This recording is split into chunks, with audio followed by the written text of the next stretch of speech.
Hello, my name is Mark, and I thank you so much for coming by today. If you're like me, well, you take on these drawing challenges around October and you immerse yourself and you get really deep into the challenge itself and improving your drawing skills and staying up late or doing all kinds of crazy things just to satisfy this challenge. Now, whether you're doing Inktober, Drawloween, Monstertober, or Witchtober, or Spooktober. There's a million different challenges out there. I've even seen one called Orktober, where you draw fantasy art like orcs. And I think it's pretty cool that there's so many different challenges.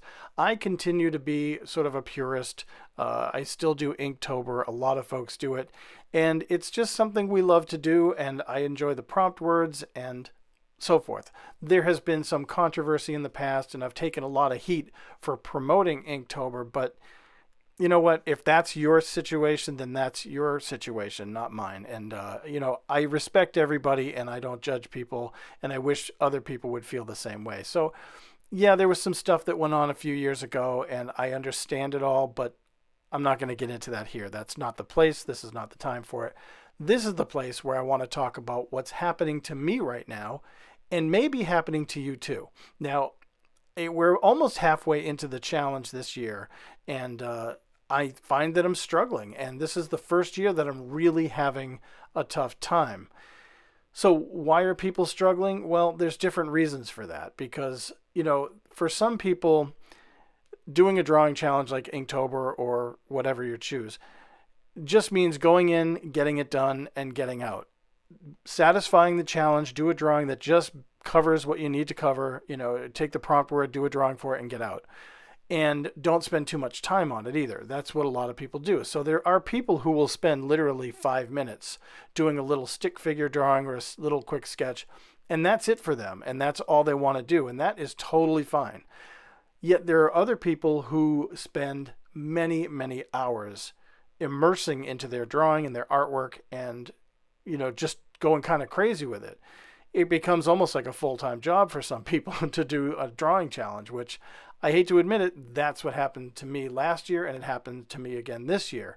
When I first started doing Inktober, I just came up with sort of a random picture every year, and it was pretty quick and pretty easy. Some were really fun, and some I just didn't I didn't like at all, the solutions. But it was never a consistent thing. I never had really a theme or anything.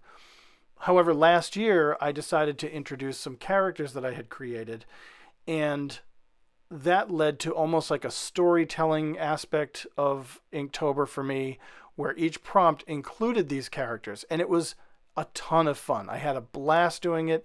I really enjoyed what I produced because at the end of the challenge, I had produced a whole body of work that was cohesive. It was related to each other. Each piece was related, and it just felt like you were reading some kind of story or you were following along some kind of storytelling idea. Well, I wanted to keep that going again this year, so I did the same thing. However, the problem for me is I kind of take it, to that level of immersing myself too deeply in. So I'll spend a couple of hours, sometimes 2 or 3 hours, preparing the drawing, penciling it in, as you can see here, and then inking it in. And quite often I'll use a dip pen with ink. I'm using Noodler's ink for this drawing here, but I use all kinds. Winsor Newton. I use Dr. P.H. Martin's Black Indie ink. So there's a lot of different inks I like to try. There's different pens I like to use. And you can see here I am very comfortable with an oblique pen, which is a calligraphy pen. But I've been using it for years, and I've always been comfortable kind of having it off to the side. And the benefit for that too is that I can actually record this so you can see what I'm doing, and it doesn't really affect how I'm drawing. Now, I also use Copic multi-liners. I use the Sakura Micron pens, all kinds of stuff to satisfy Inktober. And what I do is I do a black and white pen and ink drawing, and then I use an iPad that I connect through Photoshop, and I digitally color it. And for me, that is just so much fun. And this is what I love to do. So this is why it takes so long for me. Like I said, I spend a couple of 2 to 3 hours on the drawing itself. And then when I go to color it, I go into Photoshop, and that's where I can spend another 2 to 3 hours. And it takes a long time, but it is absolutely just the way I love to work. And it's the way I work as an illustrator. It's the way I work professionally. It's the way I work for freelance clients and so forth. So it's very consistent and comfortable with how I work. However, trying to take these characters that I started to develop last year and implement them this year, that is where my challenge lies, is how can I implement these characters and make it work again this year? Well, it's going along very well for me, and I really like what I'm doing. I'm happy with the results. Of course, there are some days when I'm just like, no, this isn't going to work for me. But in the end, I satisfy the solution for the prompt and the challenge, and I move on to the next one for the next day. But this is where it's getting tricky for me. I am struggling. I am struggling hard because I'm staying up far too late. I'm staying up until almost 11 to 1 in the morning, 11 at night to 1 in the morning. I have to get up and work a full-time job and be on the ball and be ready to go at work. So I don't want to compromise my job. I want to make sure that I'm fresh and ready to go. But if I'm working until 1 in the morning and going to bed and then trying to sleep, I'm really not getting to sleep until maybe like 1:45 or 2 a.m. And then I'm getting up again at 5:36 in the morning to go to work and get ready for work. And I'm feeling it. I don't know about you if you're going to work or going to school or even just if you're home and you're doing this challenge. I'm not sure how deeply you're getting into it, but if you're like me and you're spending a lot of time on these drawings, it's kind of an obsession. It's almost like, you're pushing yourself a little too far. And that's what, my friends and family are telling me. It's like, you got to kind of reel back a little bit.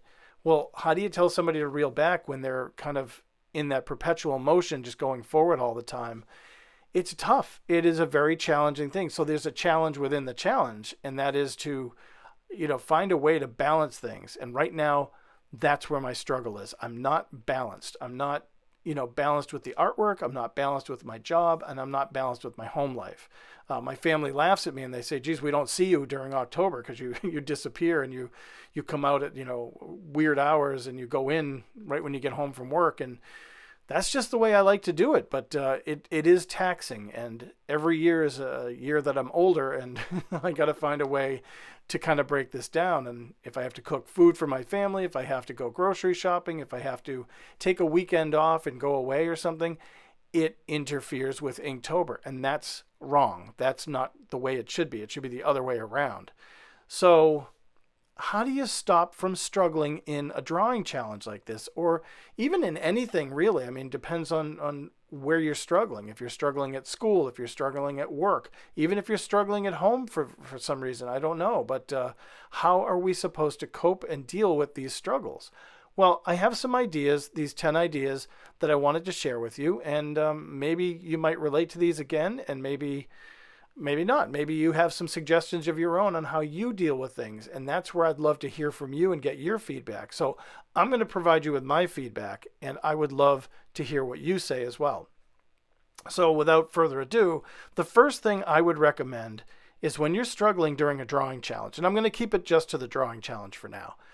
When you're struggling, the first thing I always recommend, and this is what I do for myself, is to stop, take a break, and change your surroundings. Go for a short walk to the mailbox, get the mail, just to step outside and just take a deep breath and get some air in. Tonight I actually went outside and I picked up a couple of leaves off the lawn just to grab the leaves and just to kind of feel that tactile experience of the leaves falling. Here in New England, the leaves are starting to fall.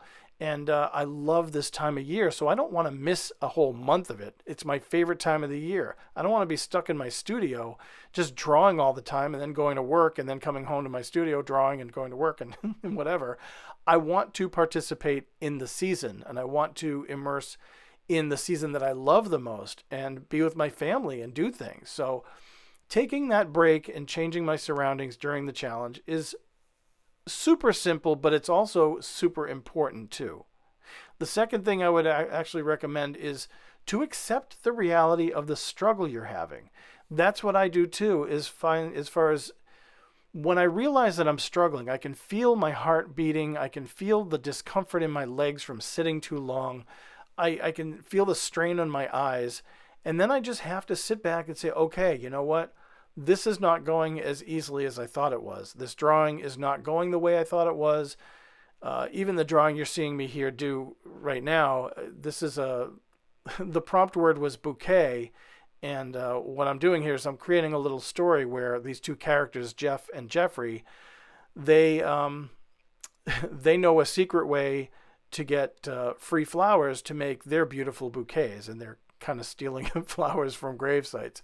And it's just a little funny, twisted kind of thing. And I love to put these characters into nefarious situations, and it makes me laugh, and I hope it makes other people laugh.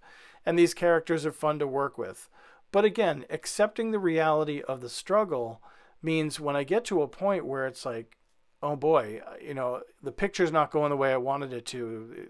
Either the lines aren't working, or my pen's not moving the way I wanted it to, or my hands aren't working the way, or even just the concept is kind of weak. I wasn't happy with this concept. I thought it would be fun when I thought about it, but once I started to draw it out and execute it, I really wasn't thrilled with it. I didn't like the idea of it, and it was too late. I had already committed to it, and I was already in it. So here I am, kind of struggling, saying, "Oh boy, what do I want to say with this? What do I want to do with this?" So the struggle is real, and accepting that struggle and saying, "Okay, you know what? I'm in it. Let's just push forward through it." And that is really the way to accept that reality, is to just push forward. I do the same thing at work. It's like if I get a challenge on me at work, meaning a task that I have to do, or there's some project I have to work on that I really don't want to work on, but I'm in it already and I feel like I'm struggling, that's when I can say, you know what? Okay, this is where I need to really hunker down, buckle up, and just push through this and get it done. Even if it's not to the best of my abilities, even if it's kind of off the rails and it's not as fun as I wanted it to be, that's a great way to sort of just accept the reality, get the work done, and move on to the next project. The third thing I recommend is pretty obvious: breathe. Just take a minute and just breathe. Maybe turn away, maybe get some coffee or something, and just breathe.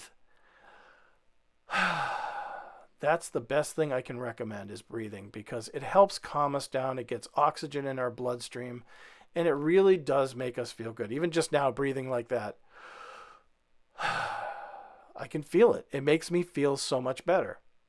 So I do recommend breathing. Number 4, talk to someone who understands. If you're at work or school and you're struggling, the best thing you can do is talk to somebody who understands the struggle. Now, if you're doing a drawing challenge, it's not that easy. I don't know anybody personally who's doing this challenge. I have a lot of friends online who are doing it, and I have some friends, on social media that are doing it, but I don't have anybody right here at hand who is doing the drawing challenge for October.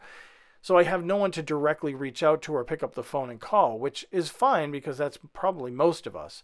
However, there are drawing, the Facebook groups and things like that. There's drawing boards and, places you can go and post something, whether you're in an Inktober Facebook group, or you're in a Drawloween Facebook group, or even if you're on Instagram or something like that, and you post a question to people and you say, "Hey, I'm struggling with this project here, or I'm struggling with this challenge. Is anybody else feeling the same way? And how do you deal with it?"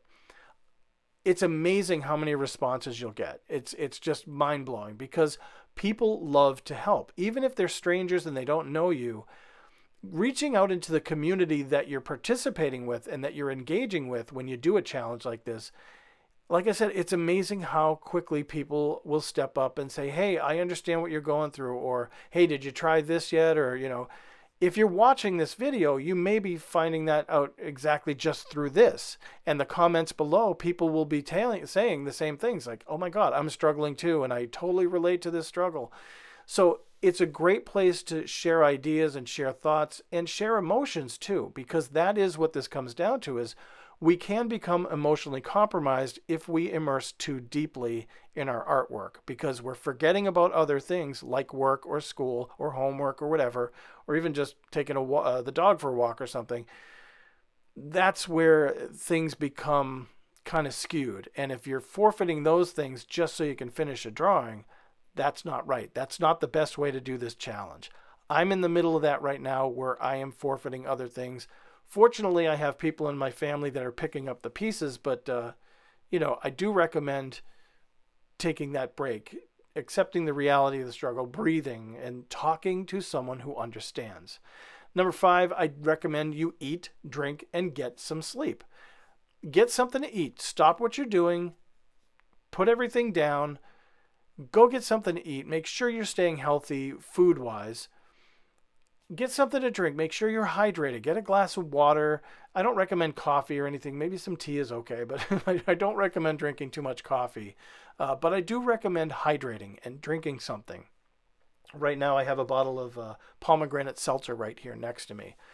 And then I recommend making sure you're getting your sleep. I am not getting the right sleep, so I'm kind of not following my own advice here, but I plan to. I plan to redirect myself and just change my habits for the rest of Inktober. I want to do this a little quicker. I want to make sure I'm setting boundaries for myself, and I'm eating, drinking, and getting some sleep. Number 6, refocus. And that's what we're going right into is I want to refocus and say, okay, wait a minute. These past, 12 drawings that I've done so far for this challenge have taken way too long and they've eaten up too much time and I'm missing things and I don't want to miss things. So I'm going to refocus and I'm going to just try to get back on track and get my dinner and get some quality time with my family, go outside a little bit and enjoy my life while I'm doing a challenge. Now, some of you may be saying this is ridiculous. It's a drawing challenge. How do you get that immersed? Just get over yourself. I understand that. I really do. But you have to understand the mindset of some people who take this stuff really serious. And I'm one of those people because when it comes to my work is my work and I'm dead serious about my work. I love what I do, but I'm serious about it and I want to present the best work I can. I don't want to just do a quick little one-off drawing. I want to present the best work I can. And if I have one small chunk of the day to do that drawing, well, darn it, I'm going to do the best I can. That's all I can say. I want to present the best work I can possible. So number 7, move your body. Like I said, get outside, do a little exercise. I'm not saying go for a long run or anything, but just stretch a little bit. Get your body in motion. Get your legs and your blood flowing and make sure your arms aren't getting stiff while you're drawing. And when you're done with that, number 8, take a shower. Clean your face, brush your teeth. Your hygiene is important. Make sure you're doing those things that make you feel comfortable and good about your body so you can be fresh to go into your drawing, into your work, into your job, into school, whatever. Number 9, understand that this is not permanent. This is not a permanent situation. This is a temporary challenge that only lasts 30 days, actually 31 days. But it's not a permanent thing. We go through this and once you're done with it, you're like, wow, that was crazy. Now I'm done. And I can't wait for the last day. Believe me, as much fun as I have doing these challenges, I can't wait for that last drawing to be done so I can move on to my life again. But understanding that it's not permanent and that you're not stuck in this is very important to just know that you have an out. And that goes to number 10. If the struggle becomes too much and it is interfering with your daily routine and your life and your well-being and your mental health and your hygiene and your engagement with your fellow human beings at school or at home or wherever, then it's time to quit and time to call it, a day and say, I tried the challenge. I liked it, but it was too much. I was getting too involved. I'm going to just take a back seat.